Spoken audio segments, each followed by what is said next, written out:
what's up, everybody? Welcome to a brand new episode of Part of the Problem. I am Dave Smith. Robbie the Fire Bernstein is not with us today. He got a flat tire on his way here this morning.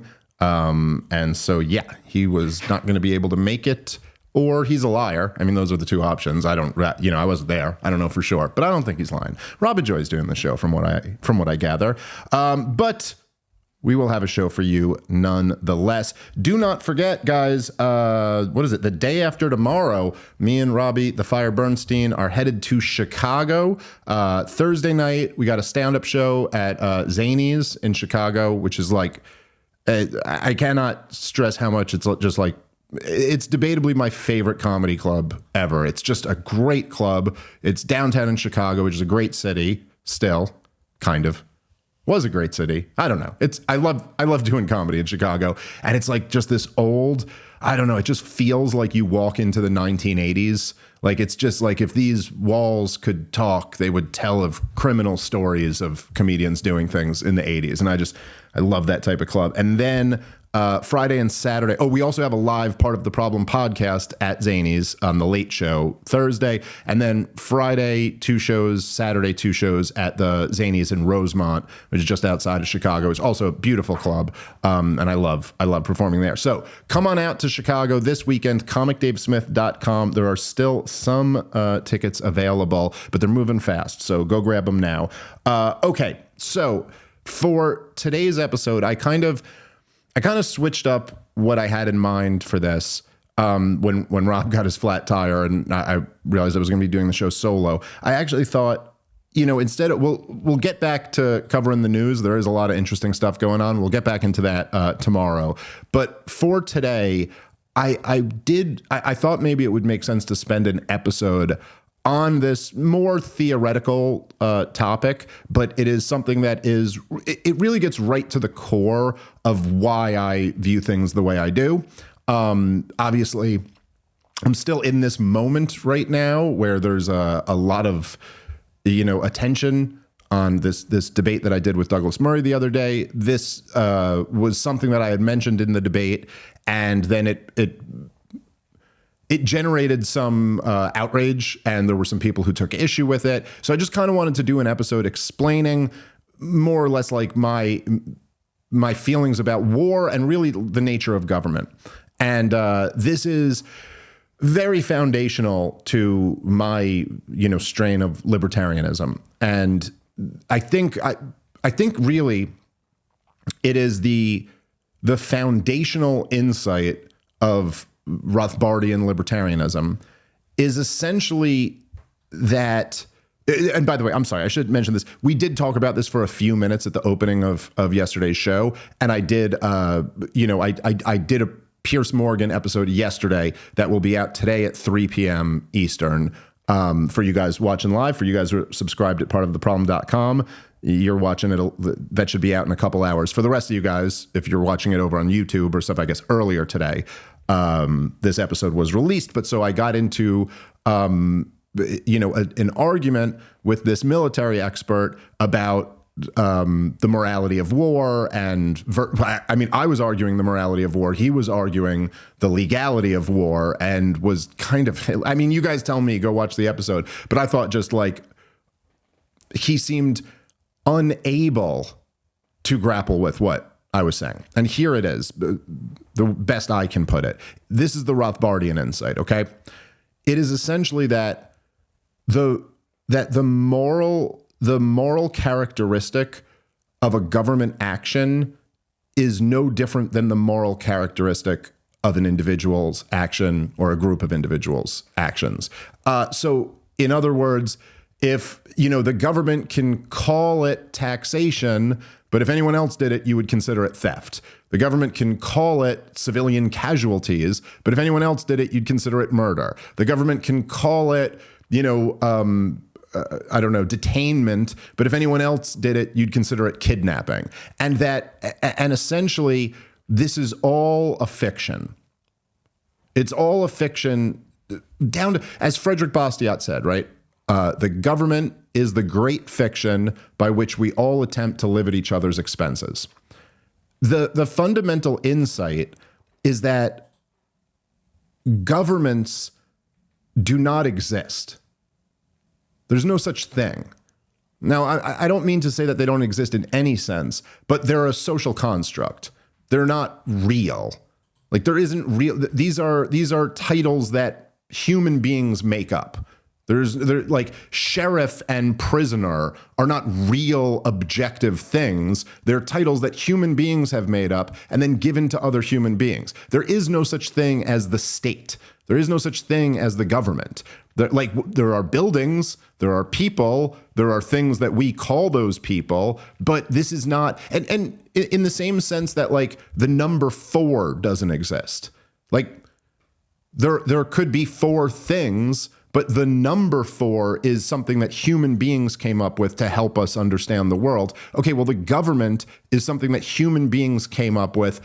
Okay, the Rothbardian answer would be that really they were just the gang that took over and then convinced everybody else that they're the government. But even if you want to view like a more classically liberal view of it, it's like we came together to create this thing to protect rights or something like that. Is the foundation of the United States of America was the Declaration of Independence, which basically makes this argument, right? That God wants man to be free. And so we institute governments to protect our rights. Okay, now, that's a little bit sloppy. It's the most beautiful thing that's ever been written. I'm not saying you can't exactly prove it. It's not exactly self-evident that there is a God and that the God wants us to be free, but I sure do like the way it sounds. Anyway, so if you really think about it, on some level, and I do think this is why it kind of touches a nerve when you talk about this stuff, because on some level, everybody knows this. Everybody knows this to be true. Just because we're all human beings. We all know that there's no magical look. If you believe in morality and if you believe in logic, which you essentially have to, there's no getting around believing in logic. But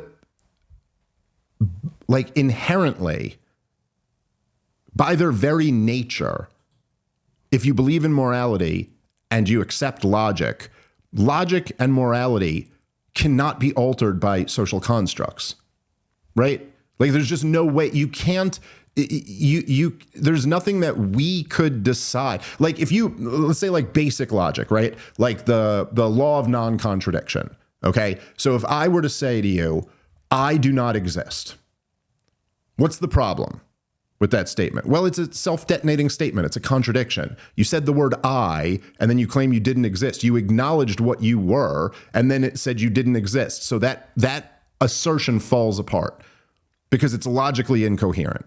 It's contradictory, okay? Now, people cannot get together and say, let's have a vote on whether a self-contradicting statement is logically sound. It doesn't matter if I say, well, no, I'm going to call you senator and I'm going to call you president and I'm going to call you, Supreme Court justice. And you guys get to say that the rules of logic are different now. Like if anyone were to ever propose that, you'd immediately go like, no, you're misunderstanding how logic works. You're misunderstanding how government works. A social construct cannot change things that are objective reality. Like you don't get to do that any more than we get to hold like a referendum on gravity. It doesn't matter how you vote. Like gravity exists regardless, okay? So if you understand that, like definitionally, you cannot, there is no such thing, as I said on Piers Morgan the other day, as macro and micro morality.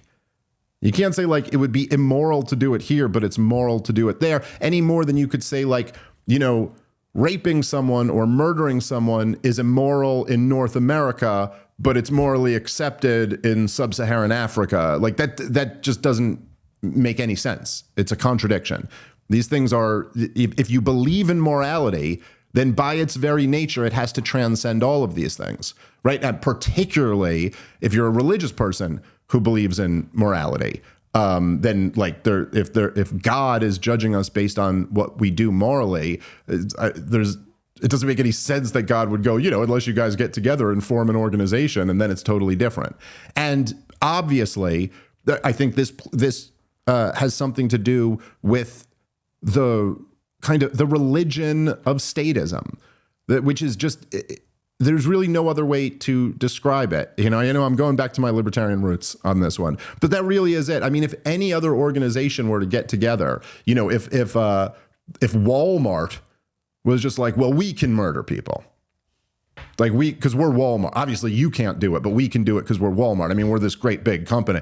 Everybody would see through that immediately as just being preposterous. Like, obviously, that's not, no, you're just doing the same thing. You're just a bigger organization. Yet somehow when governments get involved, because people in their head have this like weird concept of what governments are. I mean, myself included, I'm guilty of this, but we will constantly use, as Douglas Murray called me out for doing kind of, although he didn't mean it like this, we'll say we invaded Iraq, right? Like we did that, but we didn't, you know, like a bunch of criminals in DC did. It's not us, but we still, you think of like the nation and the nation state almost as being the same thing.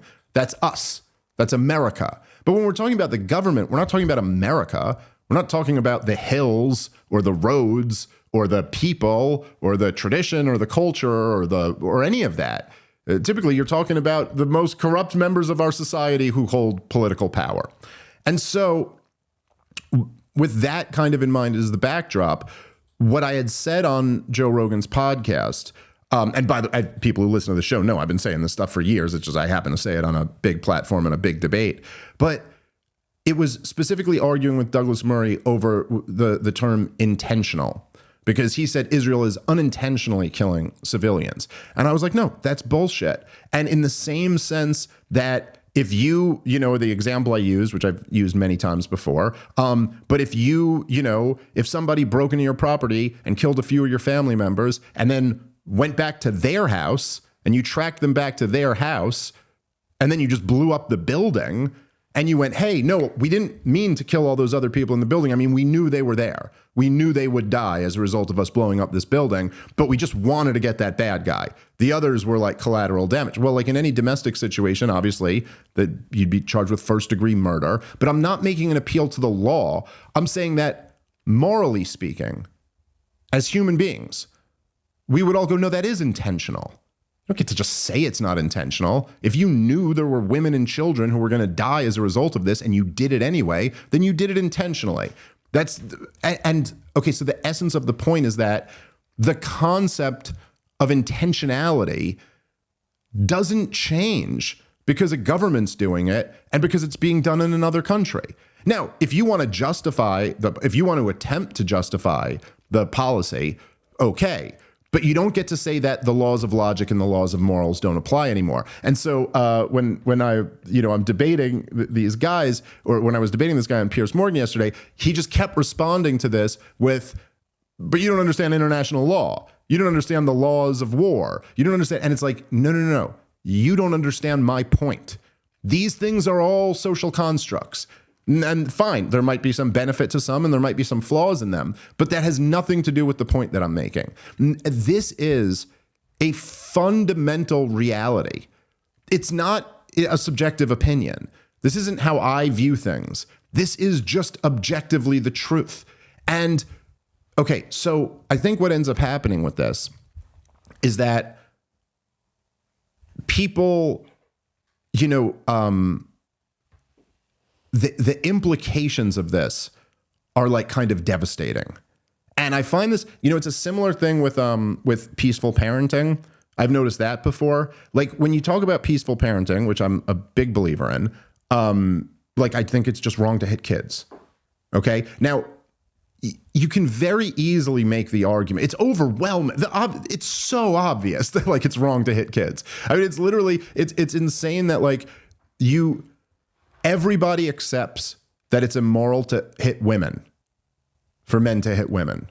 Maybe not everybody, but just about everybody accepts that. Like if somebody found out that I was hitting my wife, I mean, I think I would lose an overwhelming amount of support, and rightfully so. Like if it came out that I was like a wife beater or something like that, people would be like, yeah, I can't ever listen to this guy again. This is like a horrible thing to be. And why is that? Well, it's because obviously like women, generally speaking, are weaker than men. It's okay. Kids are far weaker than women, right? Like it's just, and also like if I were to hit my wife, like she has some degree of recourse. She can call the cops. She can leave me. She's an adult. You know, she could try to fight back. She could grab a weapon. I don't know. I'm just saying kids have none of that. You know, okay, so you could make this argument. It's overwhelming. By the way, for people who have problems with the argument, I could go much more in depth on that, but I don't want to get too distracted. But then there comes this visceral reaction when you talk about this. And really, it's because of what the implications of it are. It's like the implications are now, you're saying my dad abused me. You're saying I abuse my kids. You're saying, but I'm just saying, like, none of that takes on the argument. And it's fucking crazy. It's fucking crazy that people could find out I hit my kids and it wouldn't have the same reaction if they found out I hit my wife. By the way, I don't do either. Man, someone's going to clip that up. All right, guys, let's take a moment and thank our sponsor for today's show, which is Public Rec. I've been telling you about these guys for a little while. The Game Changer pants from Public Rec. You got to check them out. They're the office pants that look like Monday but feel like Sunday. Imagine clocking in while feeling as cozy as if you were still in bed. With a soft hand feel and smooth drape, these pants are a fan favorite for a reason. Whether you're closing deals in the boardroom, navigating holiday travel, or mingling at company parties. Guys, I will tell you, I'm a big believer in comfort. And I've never been a suit and tie guy. I do not enjoy when I have to get into dress clothes and you're just uncomfortable all day. This is the type of thing I would be all over if I had an office job and had to dress formal, but wanted to be comfortable. So go check them out at publicrec.com and use the promo code PROBLEM. That'll get you 20% off your entire order. This is for a limited time, so go check them out now. Again, the website is publicrec.com, promo code PROBLEM for 20% off. All right, let's get back into the show. Okay. Anyway, so this has gotten quite a reaction from several people. So I thought first I would take on, oh gosh, I'm blanking on her name, which sorry about that. But I was on, there's this lady who, she put out a video attempting to take on this argument. Alicia, she was, we were on Piers Morgan once together, and we debated a little bit about some of the foreign policy stuff, and it wasn't whatever. I'm not trying to be mean. She wasn't particularly impressive to me, and it wasn't a particularly constructive debate, but whatever, and not debate, but one of these Piers Morgan panels. But anyway, so she put out a video responding to me making this point on Douglas Murray, on Joe Rogan's podcast, debating Douglas Murray. So let's go through this a little bit, and then there's another video that I want to respond to as well. So let's start off with this. Douglas Murray and Dave Smith recently appeared on an episode of Joe Rogan, and there are these constant false analogies. Here was Dave Smith's analogy. If somebody comes and kills a member of your family and you seek revenge against them, and you know where they live, and you go out and blow up their entire building with them alongside men, women, and children inside, you would be convicted of murder of all of them. That is correct. However, that is a false analogy, and we're going to explain why. Two key omissions and contortions are, number one, who has the authority to respond? And number two, what is the objective of responding? In the analogy given, there is a private individual whose motivation is to exact revenge. This is called vigilante justice, and it is illegal. So we understand, first of all, that the analogy is incorrect because a civilian is not the authorized body to respond. Second of all, what is the objective of responding? Okay, let's pause it here. So yeah, this is, you could say we all understand, but this is just nothing. It has nothing to do with the analogy at all. It doesn't even matter. First of all, it's just not true. So like legally speaking, she's not even right. You technically have all of the rights of the cops. Okay, I shouldn't say that. You don't have all the rights of the cops, but cops aren't allowed to kill people aggressively. They're allowed to use self-defense. So are you. You can actually make a citizen's arrest. But regardless of any of that, you see already how this completely misses the point. They don't have the authority. Again, that's a social construct. That's something we're deciding. And by the way, think about the, she's saying it's a false analogy or whatever, which is completely wrong. But think about this concept. And this is one of the things that just immediately falls apart about the idea of democracy. You're like, okay, they have the authority. Okay, where'd they get that authority from? We the people. Okay, so then the people have that authority. How can the people grant a group of people authority that they themselves never had? Right? It's all just ridiculous. Anyway, it doesn't matter. So change the analogy to law enforcement then, okay? So if law enforcement was pursuing a bad guy and that bad guy goes into a building with a lot of innocent people and then the sheriff said, blow up the building, we would convict that sheriff of murder. And if anybody went there, he goes, no, it was totally unintentional that he killed all those people. We'd go, what? No, it wasn't. He knew the people were in there. Go, yeah, but he only wanted to get the bad guy. That's just ridiculous. So again, this isn't an omission. I guess maybe I just assumed that people could figure this part out for themselves, so I didn't spell it out exactly, but it's not an omission and it doesn't change the analogy at all. The analogy does not fail. It doesn't matter. Again, it's a demonstration that you're fundamentally missing the point of what I'm saying when you start going, well, that's because they're not the cops. You know, my whole point is it doesn't matter. The whole point is it does not matter. If it's immoral for people to do it to somebody else, then it's also immoral for people to do it to somebody else, even if those people happen to have blue uniforms and badges on. That doesn't change the moral characteristic of an action. That's the fundamental point. So no, you've done nothing so far. All right, let's keep playing. That's also illegal. Nobody, not even the authorities, have the right to exact revenge. The correct equivalent is that the authorities, who are the authorized body to respond, are acting not out of revenge, but for the purpose of retrieval. Not just retrieval, but the capture of an individual who has committed a crime and has evaded responsibility and has verbally promised to commit the same crime 1,000 times more. Now let's give an accurate analogy. Okay, let's pause it before she goes to her accurate analogy. Again, she's bringing in the hostages here, and like you can do that. I'll still go through this analogy with the hostages, but just to be clear, like this is the game that these people who support this war in Gaza play, is that there's always from the very beginning been what they call like the dual goal of the war, right? They've always said it's retrieving the hostages and eliminating Hamas. So I'm more talking about the eliminating Hamas part. But if you're going to get into if retrieval is the only goal, like, okay, but you're still in the same situation. You still don't have the right to kill innocent people. Like, now, again, I'm not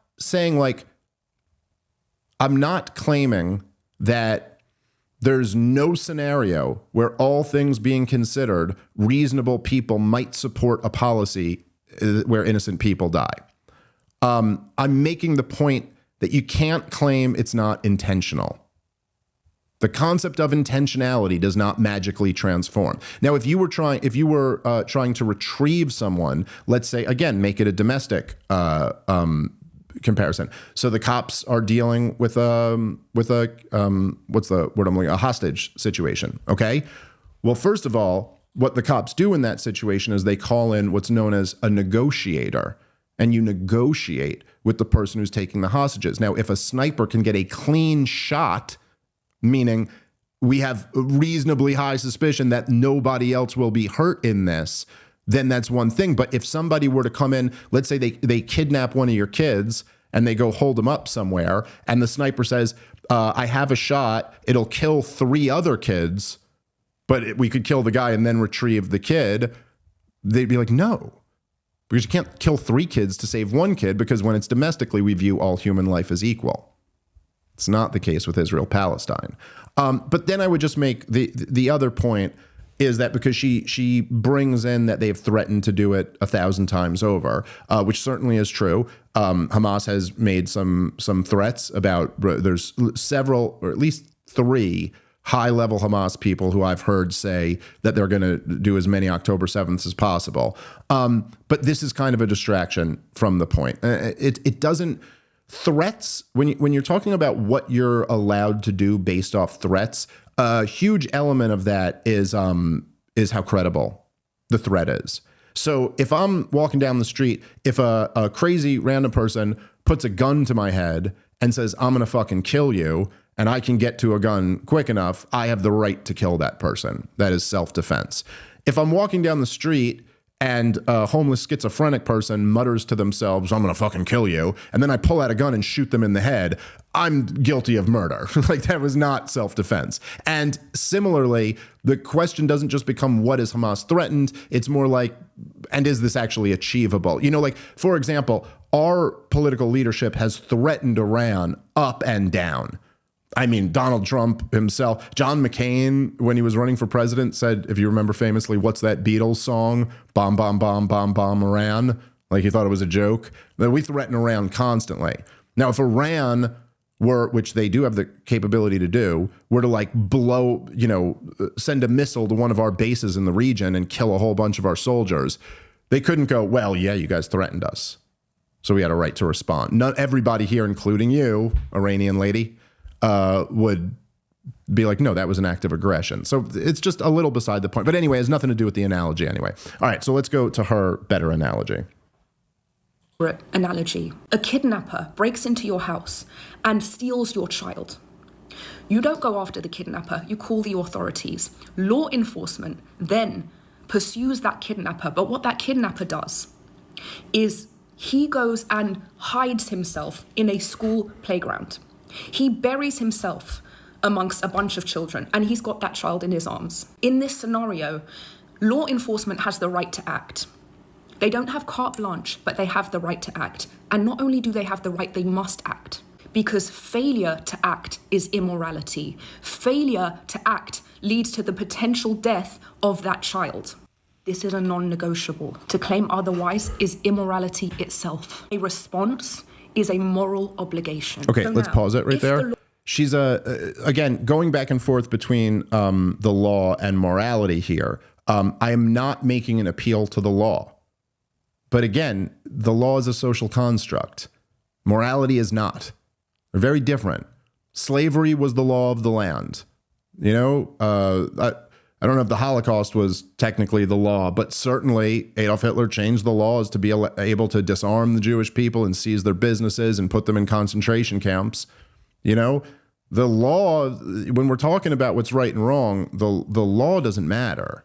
What matters is morality. Now, if you're going to say, because by the way, legally speaking, in fact, our Supreme Court has ruled on this, legally speaking, cops don't have an obligation to act. But if you want to say they have a moral obligation to act, I would probably agree with you in some cases. But again, it's awfully vague to just say act. Nobody's saying you're not allowed to act. We're saying you're not allowed to murder women and children. So like, that's kind of different. All right, let's keep playing.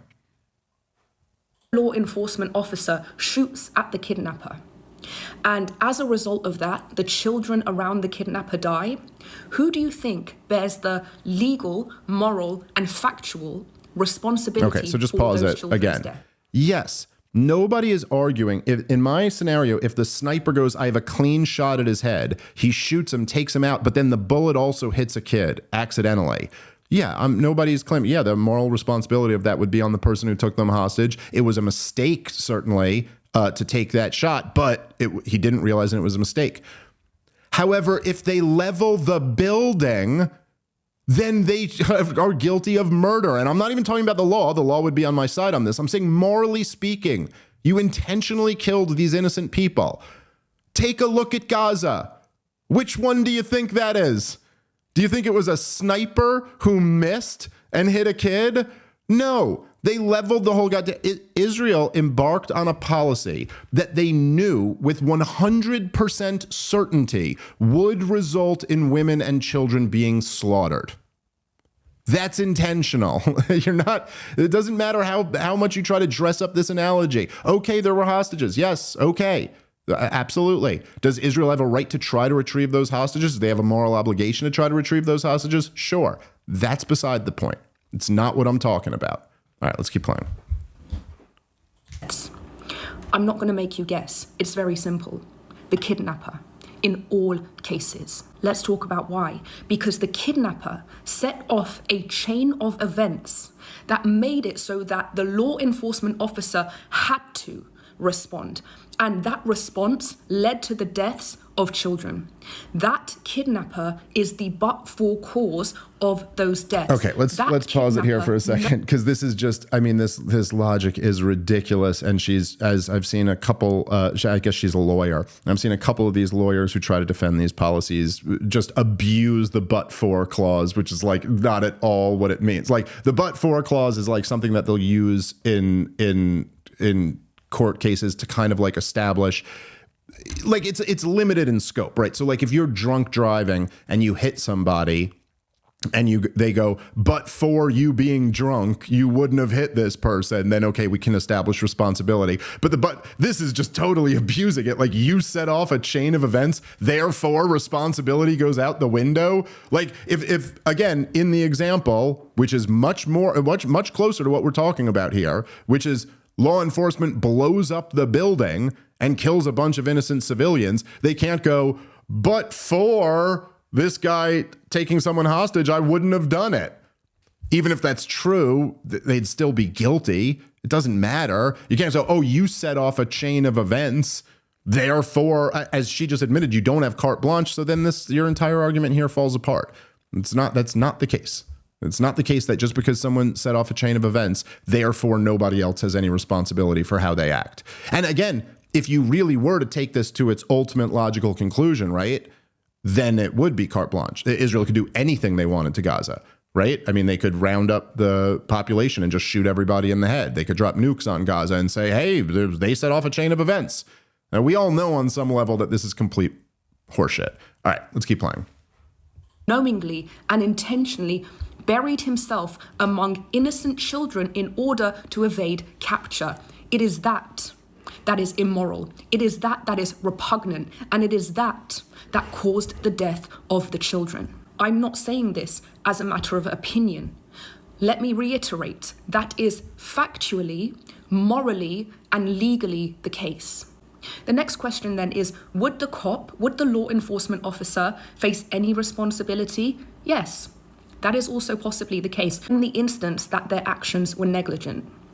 Or in the instance that they had another alternative that would not have involved harming those children. They would probably not face criminal consequences, but there may be some consequences regardless.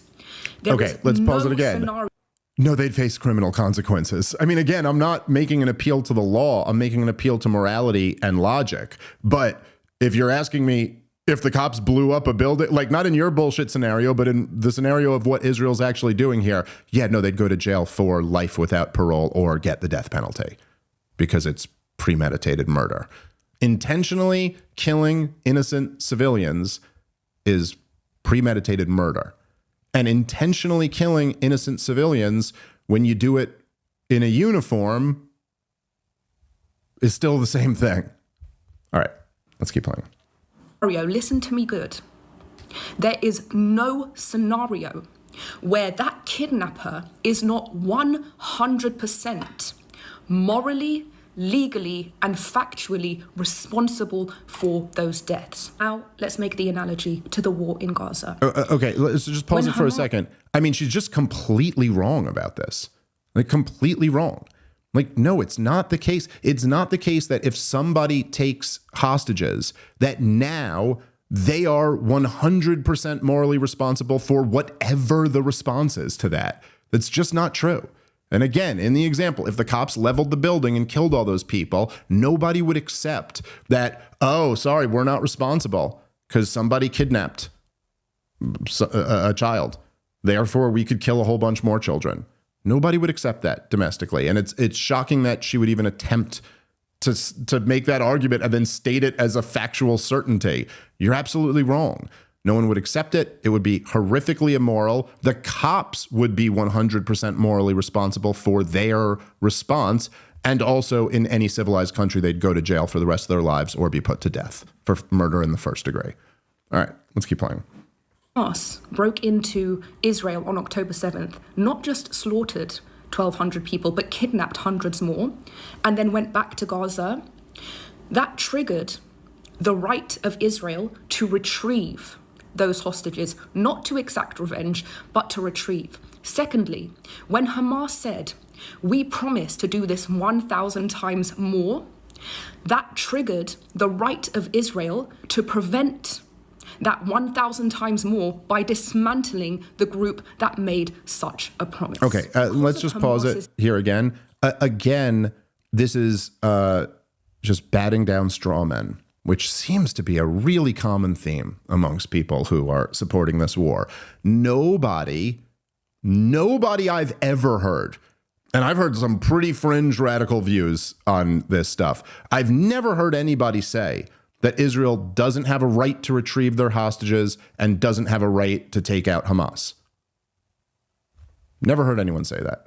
Has anyone ever, by the way, a bunch of Hamas people got killed on October 7th. I don't know the exact number. But, you know, on October 7th, the IDF, many hours later, did end up responding. There were firefights and they killed some Hamas people. Has anybody ever objected to that?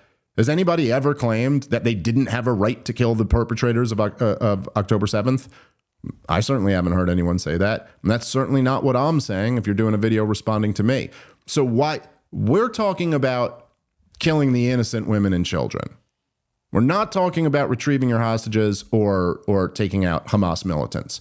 That's never been what the conversation was about. So you could say they have a right to do that. Just like, again, imagine in my analogy, or a mix of our two analogies, whatever here, but imagine there's somebody kidnaps a kid, they go into a school building, the sheriff comes down, he goes, blows up the building, kills a whole bunch of kids, and then turned around and said, hey, I had a right to retrieve that hostage, and I had a right to kill that kidnapper. And yeah, that's not really the point. I think we'd all see that pretty clearly. All right, let's keep playing. Decision. That set off a chain of events that led to a war. And every single death that results from that war is caused by Hamas. Does Israel have any responsibility? Of course. Let's say that because of poor intelligence, Israel was led to believe that Hamas militants were within a particular building. Turns out that intelligence was wrong. And Israel strikes that building and kills innocent people. If that intelligence was shaky, if there was no strong reason to suspect that Hamas were in there, that would constitute negligent or reckless behavior. In such a case, Israel would also bear the responsibility for those deaths. However, under no circumstances, because Hamas set off this chain of events, under no circumstances would Hamas not be responsible for those deaths, the deaths in that very building. So when Hamas bears the responsibility for all of these deaths, and Israel bears shared responsibility, why is it that when we talk about objective immorality, we don't talk about the cause of that immorality? And that's exactly the point that Douglas Murray was making. Anybody can be against war. Not everybody understands the cause of that war. Everybody can say they know the difference between right and wrong. Not everybody understands the source of that wrong. And that is the difference between moral grandstanding and moral clarity. Okay, so we can wrap up there. That's the end of the video there. I mean, I think she doesn't really add anything else after that. It's just a weird, you know, it's easy to oppose slaughtering women and children. Not everybody can support it. Okay. Again, you just see how ridiculous this is. It's funny in a way because, look, what I started out with on the analogy here, that I think you'd have to recognize, it's not an opinion. It's a description of reality. And so to try to twist yourself into pretzels here to be like, oh, Hamas started the whole thing, Israel cannot have responsibility for that. Yeah, no, actually they can. Actually they can. If you are implementing a policy knowing that it's going to result in innocent people being killed, you're responsible for that. And there's again, the real problem here is not the logic of what I'm saying. The problem is the implications. That's the issue that you have. Because once you accept what I'm saying is obviously correct, then you'd have to be like, oh, so maybe I'm supporting mass murder here.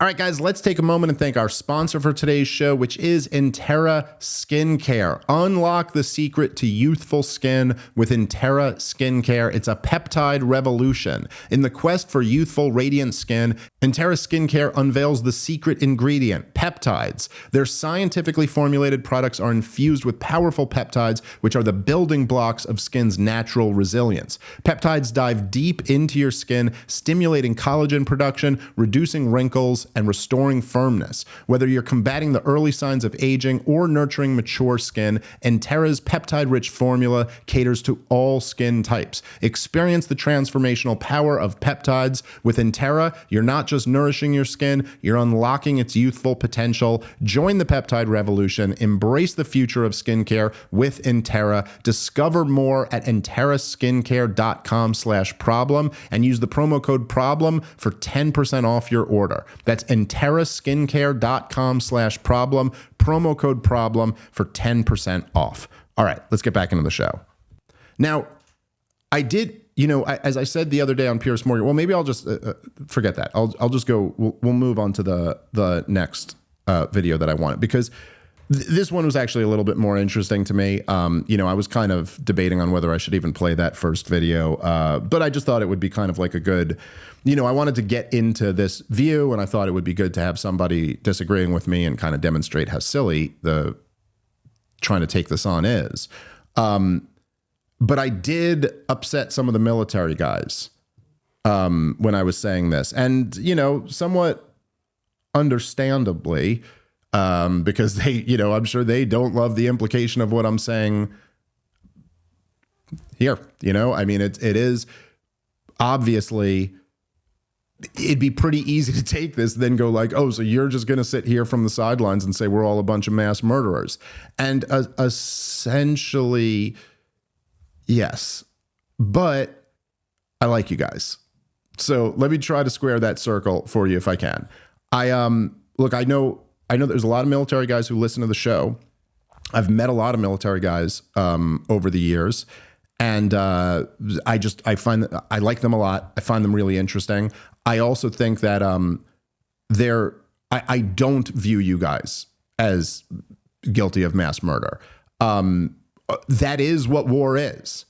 But I also, I have respect for the fact that I think a lot of these guys, first of all, they were propagandized into these wars by an evil machine. They are amongst the greatest victims of this machine. Many of these guys, thousands of them have been killed. Tens of thousands of them have been severely injured. Tens of thousands of them have blown their brains out in the last 25 years. It's an unbelievable tragedy. And I do look at these guys, and I think they were brave young men who were willing to fight and die to protect American liberty.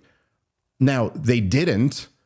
There's not a single one of these wars where that's actually what they were doing, but I still respect the fact that I think a lot of them were willing to. And this isn't speaking for all of them. Obviously, look, there are some people who get into the military because they're fucked up people. There's some people who get into it's a thing that people don't like to talk about a lot, but all the guys who have served, they know this is true. There's some people get into it because they want to legally be able to kill people. But I don't think that is a large portion, certainly nothing even approaching a majority. I think most of them were propagandized and essentially bribed into doing this. And I think that,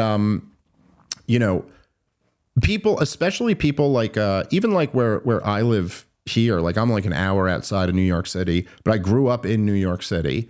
And I think people from like big cities or around big cities lose perspective of how little opportunity there is in big parts of this country. I mean, where people are just out in the middle of nowhere, and like there's like no opportunity for them. And then like the military comes along and goes like, oh, you'll get this and this and this, and we'll pay for your college and we'll do this. And it's like, this is your chance to break out of here and make a life for yourself. And then it's like all this propaganda of like, don't you want to stop the enemies of America and the enemies of liberty? And would you put your life on the line to save your little sister and your countrymen's little sisters? And I think a lot of these guys really are, there's something admirable about people who are willing to do that. And I think that any society needs men like that, who have the courage to actually risk their own lives in the service of protecting others. But they got sucked up into this racket. Anyway, I understand why this analogy rubs some people the wrong way, and it was on what's the guy's name? Nick something. I'm familiar with him. I follow him on Twitter. Yeah, Freitas. I don't know if that's the right way to pronounce it. I apologize, sir, if I am butchering your name. That is not a comment on you. It is a comment on me. I am known to do that. But Nick Freitas, who is a Green Beret and a combat veteran, he's got a podcast, and it's him and some of his military guys, and they brought this up. So let's play this clip. I'll respond of if your son is going into the armed forces, being like, yeah, I don't want my kid being put at any risk. And if that means killing a bunch of other kids, then like, whatever, it's not my kid. Like, I understand that perspective. I'm just saying, if you're going to understand that, then you got to understand the perspective is going to be coming back at you from the other side too. And, I understand where they're coming from by saying, look, I don't like civilian casualties any more than anybody else, but look, here was the situation of of World War II with Japan. And I don't agree with it. Look, I don't know enough about this to like confidently have a strong opinion, but like, I do know that 5-star General Dwight D. Eisenhower was against dropping the nukes. And I tend to think he's right about that.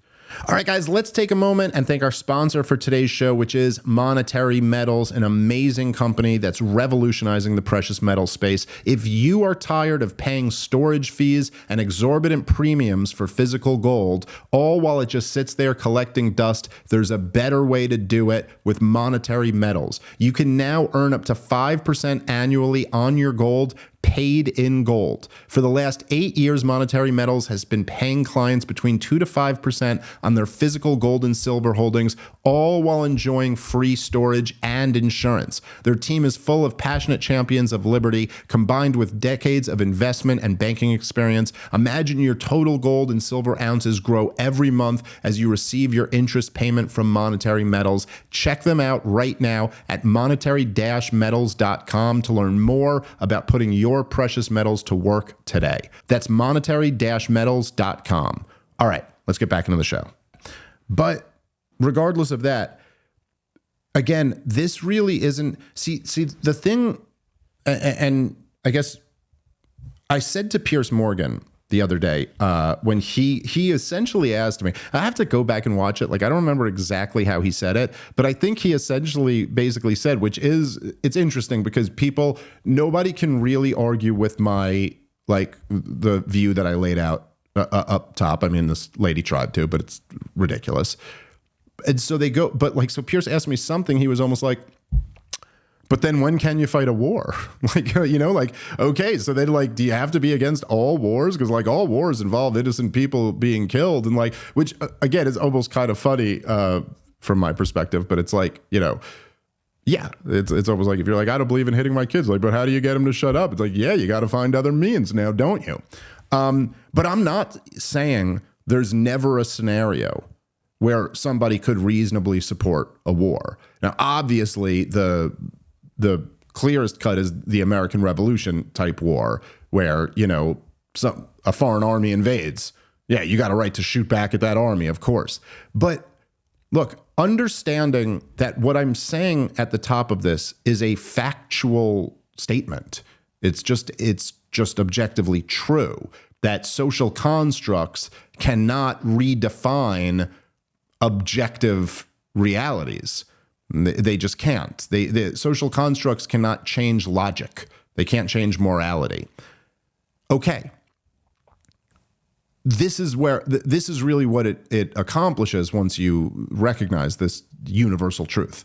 That once you recognize that what you're advocating for is the intentional killing of innocent civilians, otherwise known as murder.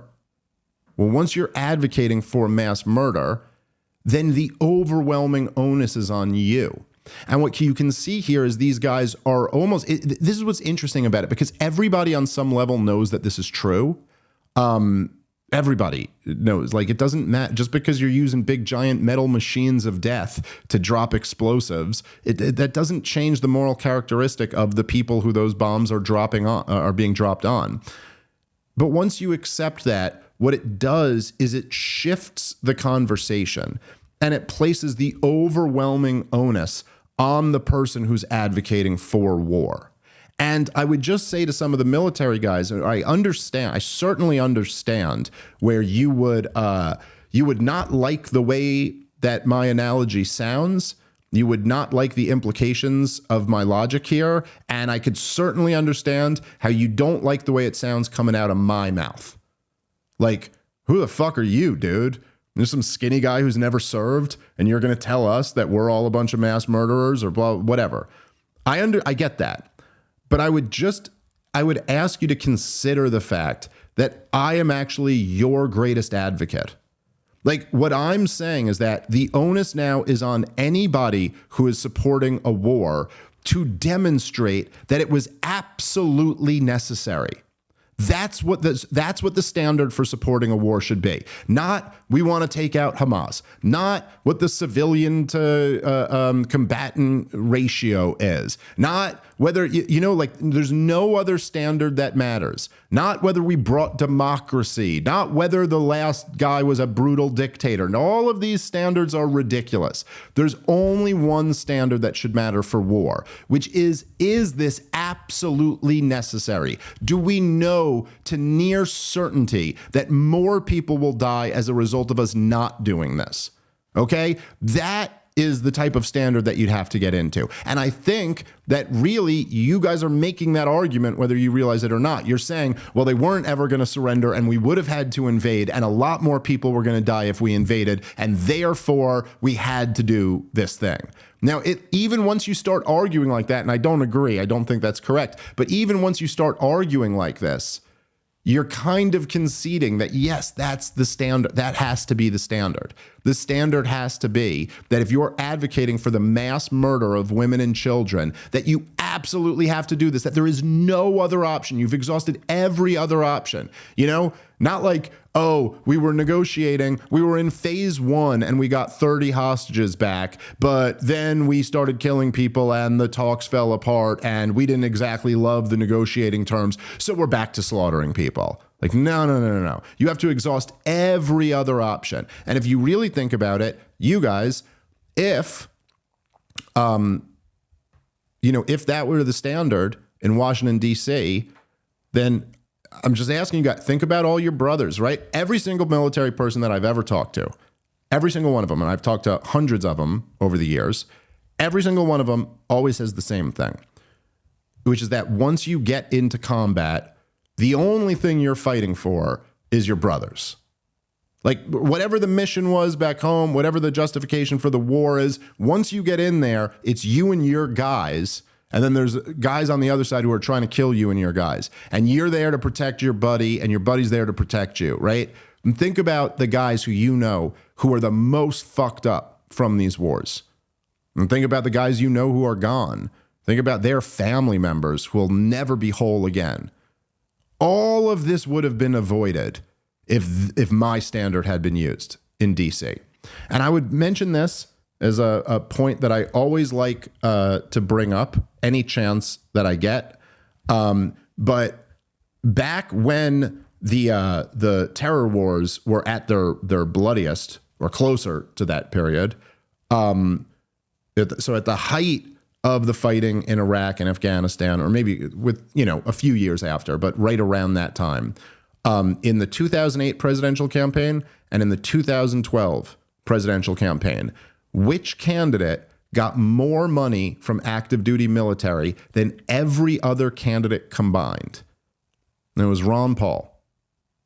Ron Paul got more support from the military than all of the other Republicans and Barack Obama combined in both 2008 and 2012, essentially being the guy who was arguing for this standard, or the closest to this standard that any politician's ever, taken.